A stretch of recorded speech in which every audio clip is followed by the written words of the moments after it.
When I move home, I find that I'm more observant of the things around me.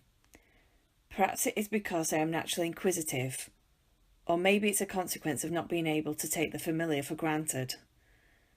I've enjoyed watching the colour return to gardens and to roadside verges.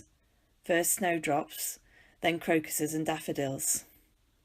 They bring a sense of expectation that winter is passing and spring will soon be here.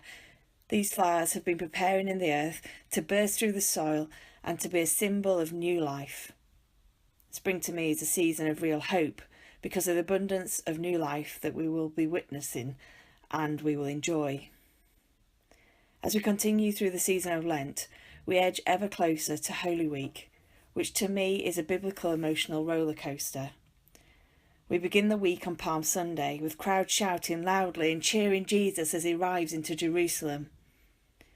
We share in the story of a final meal with the disciples on Maundy Thursday, a more sombre moment as we recognise Jesus preparing the disciples for his death, even if they do not realise that themselves. And on the Friday we call Good, we see the crowds turn their shouts of praise and welcome into a death sentence, yelling, "Crucify him! Crucify him!"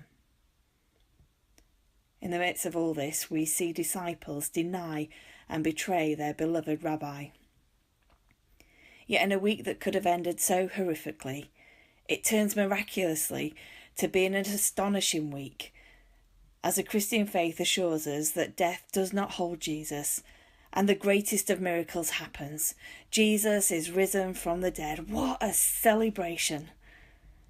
The resurrection of Christ is at the centre of my Christian faith. It is this which gives to me a sense of hope and assurance on earth and through eternity. Easter is a marvellous time of celebration. There are so many ways we can celebrate Easter. My hope is that we will, not just for one day, but every day.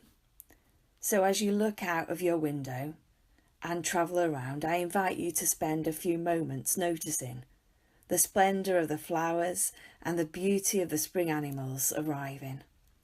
As you do, give thanks for the signs of new life that you witness, and remember especially the new life that we find in Christ.